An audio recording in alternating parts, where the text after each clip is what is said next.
Hello everyone, welcome back to my another vlog. আশা করি তোমরা সবাই খুব খুব ভালো আছো। তো আজকে সকাল সকাল এয়ারপোর্টে চলে এসেছিলাম।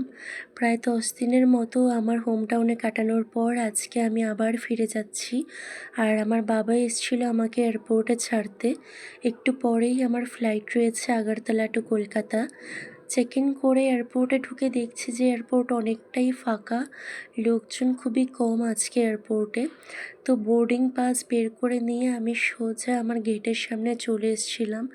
এসে ওয়েট করছিলাম। এখান থেকে কিছুক্ষণ পর আমাদেরকে বোর্ডিংয়ের জন্য ডাকা হবে। যতবারই আমি একা সোলো ট্রাভেল করি, আমি না প্রতিবার যখন এয়ারপোর্ট থেকে বোর্ডিং পাস বের করি আমি রিকোয়েস্ট করি যে ইফ পসিবল ওরা যেন আমাকে একটা উইন্ডো সিট দেয়। আর হ্যাঁ, অ্যাভেলেবল থাকলে ওরা দিয়েই দেয়। উইন্ডো সিট থাকলে একটা কী সুবিধে হয় যে তুমি যদি সোলো ট্রাভেল করো তাহলে না তোমার এতটা বোরিং লাগবে না, বাইরের দিকে তাকিয়ে দিব্যি সিনারি দেখে কাটিয়ে দিতে পারবে। তো এখানে আবার ফিরে যাচ্ছি, আবার কবে আসবো জানি না। তো সেটা ভেবে একটু মন খারাপ লাগছিল, কারণ আস্তে আস্তে অনেকটাই দেরি। এই তো সবে জাস্ট 4th সেম স্টার্ট হলো, 2 দিন আগে থেকেই ক্লাস স্টার্ট হয়েছে। আমার যেহেতু প্রি বুকিং ছিল ফ্লাইটের টিকিটস, তো আমি জয়েন করতে পারিনি। আজকে যাচ্ছি আর কাল থেকে ক্লাসেস জয়েন করব, কারণ আর লেট করা যাবে না, পরে অ্যাটেন্ডেন্সের সমস্যা হয়ে যাবে। আর আমি ভীষণ মিস করছি এখন যখন ফিরে যাচ্ছি আমার ফ্যামিলির লোকেদের, মায়ের হাতের রান্না, আর আমার কাছের যারা বন্ধুবান্ধব তাদের সবাইকে। কারণ এবার সত্যি বলতে আমার ভ্যাকেশনটা ভীষণ ভালো কেটেছে।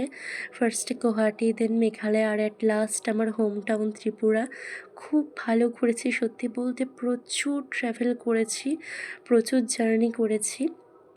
এখন কাল থেকে আবার সেই ঘিসিপিটি রুটিন লাইফ। সকালে ঘুম থেকে ওঠো, ইউনিভার্সিটি যাও, বিকেলে ফিরে এসো, তারপর সন্ধেবেলা ক্লাসেস করাতে বসো। বাট সেই তো, একদিন না একদিন তো শুরু করতেই হবে, তাই না? আর ওই টাইমটা একটু মন খারাপ হয়, বাট আস্তে আস্তে সব ঠিক হয়ে যাবে। তো এখানে আজকে ওয়েদারটা খুব ক্লাউডি ছিল, হয়তো তোমরা দেখেই বুঝতে পারছো। আর ওপর থেকে কত সুন্দর দেখাচ্ছিল আমার রাজ্যটাকে, পুরো সবুজে ঘেরা। আর আগরতলা থেকে তো আর কলকাতা ফ্লাইটে বেশি সময় লাগে না, ওই 35-40 মিনিটসের মতোই লাগে। আর আমার বন্ধু বান্ধবদের সাথে সেদিন কথা হচ্ছিল, ওরা বলছিল এবার নাকি কলকাতায় বৃষ্টি হচ্ছে, কিন্তু বৃষ্টি হলেও গরম কমার নাম নেই, ওয়েদার প্রচুর হিউমিড। তো এখানে দেখতে দেখতে দেখো কলকাতা এসে পৌঁছে গেছি, আর কিছুক্ষণের মধ্যেই ফ্লাইট ল্যান্ড করে যাবে। এয়ারপোর্ট থেকে বেরিয়ে আমি আমার পিজি পর্যন্ত একটা ক্যাব বুক করে নিয়েছি। আর পৌঁছেই না ওয়েদারে খুব একটা ডিফারেন্স বুঝতে পারছি, ভীষণ চিপচিপে একটা গরম। তো ক্যাবে আমার পিজি পৌঁছতে ওই প্রায় 40 মিনিটসের মতো লাগবে, কারণ রাস্তায় ট্রাফিক তো রয়েছে। আর যদি বাসে যেতাম তাহলে হয়তো ওই 1 আর 30 মিনিটসের মতো লাগতো, অনেকটাই সময় সেটা। তো আজকের ভ্লগটা এইটুকুই রইল, তোমাদের সাথে দেখা হচ্ছে নেক্সট ভ্লগে। Till then, by.